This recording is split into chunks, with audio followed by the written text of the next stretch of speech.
60 years of age if she was a day. So now I can take comfort in knowing she's almost certainly fucking dead. You lot have been amazing. Thank you very much. I've been Zach Mason.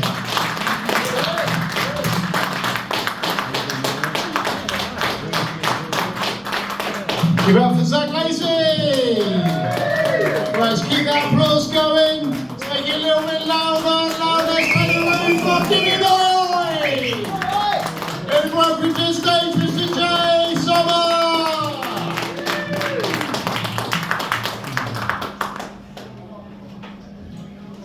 Good evening. Wonderful to be here tonight. Now, I don't know about you, but for me, we'll just start the watch.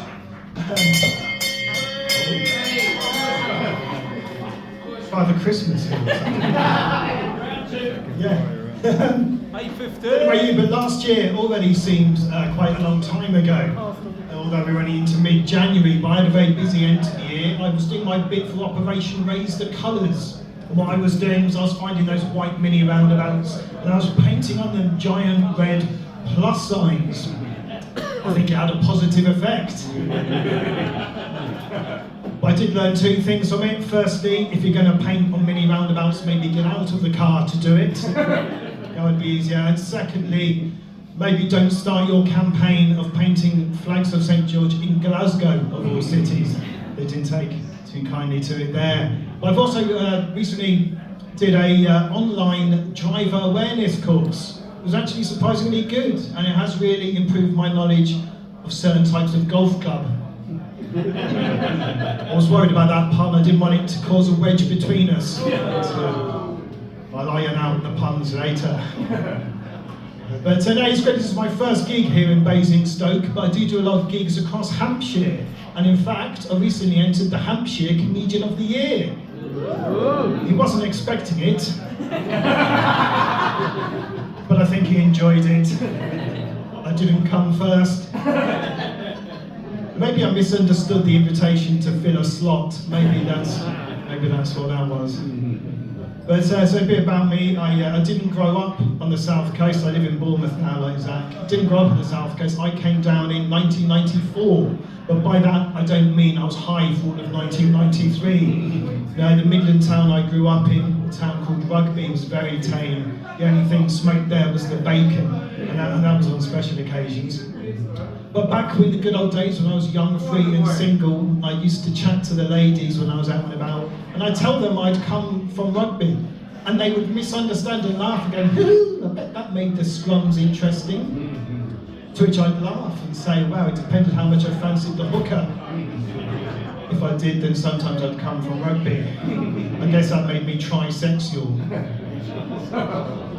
But when I first moved to Bournemouth, I actually lived in a hotel. And when I tell this to people now, they say, "Jay, you lived in a hotel back then? You were ahead of your time." To which I say, "Yes, but I didn't arrive by dinghy." No, my journey was a lot more hazardous. It was in a Renault Clio. So in a way, also from France. As I discovered, sadly, much like an overcrowded dinghy, very much prone to sinking. But I mentioned I'm married. I have been married now for 18 years. And I think the secret to a long marriage is having things in common, mutual interests. And my wife and I, we share a sense of humour. We have to, she hasn't got one. I like to watch porn with my wife on my own. Big thanks to her first husband for sending me those videos. We have got two kids actually, two teenagers, a boy and a girl, one of each. I know, I can't say that anymore, can I? Because I don't have 103 kids. Think about that one. But we've gambled actually, because my wife is also out tonight, she's not here. But I can't think why, she doesn't want to watch my jokes about her. But we've gambled because we've not got any babysitters, and so the kids could be throwing a wild party. But we had to stop using our last babysitters. Well, they didn't like being called that, they preferred the term social services, apparently. Yeah, my son, he's my youngest, and he came back from the park the other day, and but when he came back, he had with him a brand new football, which he didn't have when he went. Well, alarm bells were ringing. My wife and I said, where did you get that ball from? He said, well, a very kind, friendly man in the park said to me if I delivered a sensitive package for him to a nearby house, I could get to keep the football. Well, we were worried. My wife said, well, did you look in the package to see what was there? He said, yes, I did. It was 2 little squidgy, see-through packets of brown powder. Gosh, we thought, it's heroin. That is a big relief, because we were worried it was political party flyers for an upcoming by-election. We don't want our son mixed up in any of that nonsense. But ever since then, he's been out and about a lot. He's got himself a whole new wardrobe. All his ties, his dress sense now is what I would call 100% JD Sports. I said to him, you want to diversify your product offering, you could be JD and Coke. Speed dating's making a comeback. I said, you want to get into amphetamines? You can tell this contrast to me, but my dress sense is what I would call 100% JD Weatherspoons. I'm sure you would agree. But my wife and I, we were spooning in bed the other day because that is our favourite way to take heroin. And we were reminiscing about our son when he was much, much younger. And then back then, to discipline him, sometimes we'd give him a little smack. Now he disciplines us by not giving us a little smack. That's what's happening there. Now, back in the a year ago, just over a year ago now, my son started secondary school. And in his first week, I said to him, okay, son, what have you been learning about? And he turned to me and said, Jim Davidson. I said, Jim Davidson, the right-wing comedian? That seems a very strange subject to study, unless the school's trying to redress the balance after 30 years of cultural Marxism. I said, what have you covered? He said to me, generational challenges. I said, no, you mean the Generation Game? It was just a Saturday night game show on BBC One. I said, what else? He said, problems in the Middle East. I said, no, Jim was just entertaining the troops in Iraq and Afghanistan and doing a good job apparently. Anything else? He said, the Torah. I said, no, he was known as the Tory, the only comedian daft enough to admit he voted Conservative. But then I thought to myself, did he say Jim Davidson or did he say Judaism?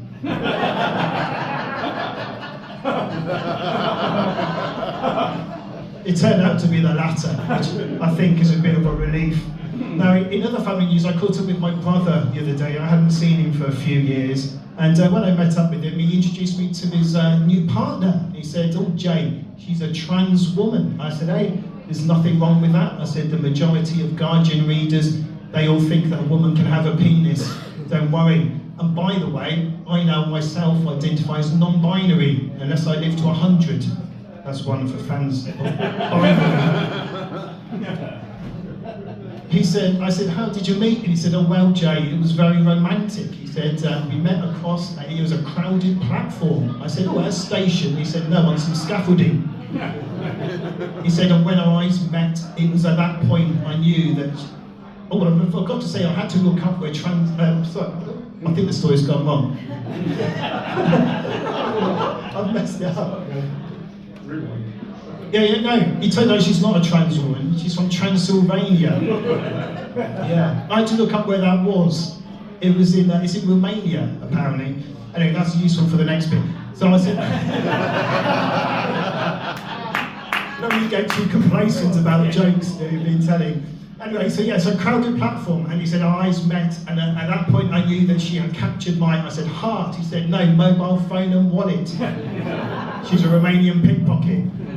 That's why I had to rewind and add that back in about being from Transylvania. I've messed up. Anyway, I thought my brother had been busy in the Midlands doing his law exams, because last time I spoke to him, he said that he was a trainee barrister. But no, turned out he was an apprentice at Cafe Nero.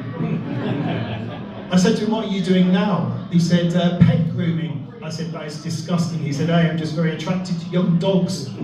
Chat to them online, try and meet up with them. Well, I took no chances. So I've got a restraining order. He can't get within 100 metres of my pet dog, Basil. He's a Cavapouchon. We got him 2.5 years ago when he was a couple of months old. I didn't want him because I thought my days of waking up to crying, wailing and clearing up shit were long gone. To be honest, that was sorted once the wife had her colostomy bag fitted. That's when that had stopped. But we didn't know what we were doing, so we did puppy training classes, and at the first one, the instructor in a very serious voice turned to us and said, listen carefully, dogs in Bournemouth have been getting really ill. They have been going into bushes in parks and eating human feces. Wow, gosh, I thought, that's great, I can't even shit in my own back garden anymore. But he's a playful little thing, he likes to play with the hose in the garden. Lucky him, when I want to do that, the ladies charge me for it. He gets quite humpy when he's watched his favourite TV show, that's called Paw Patrol. Those of you that don't know what Paw Patrol is, it's like a cartoon canine version of the Village People, that's what Paw Patrol is. But I'll leave you with this. The one thing I've learned as a relatively new dog owner is you end up sending text messages to your partner that you would only ever send within the context of owning a dog. And so one day I sent my wife a text and it said, we were worried about Basil's digestion, that was the issue. So I went for a walk, I texted her, I said, nice walk with Basil in the cold this morning. Done 2 big poos. Basil not done any, thank God for the bushes.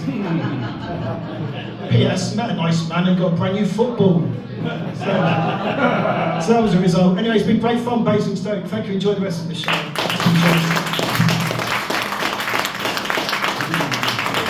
Jay Sommer, everybody! Sadly, that brings us to the end of our first section. It's a shame, isn't it? We're going to have a nice break now anyway, so...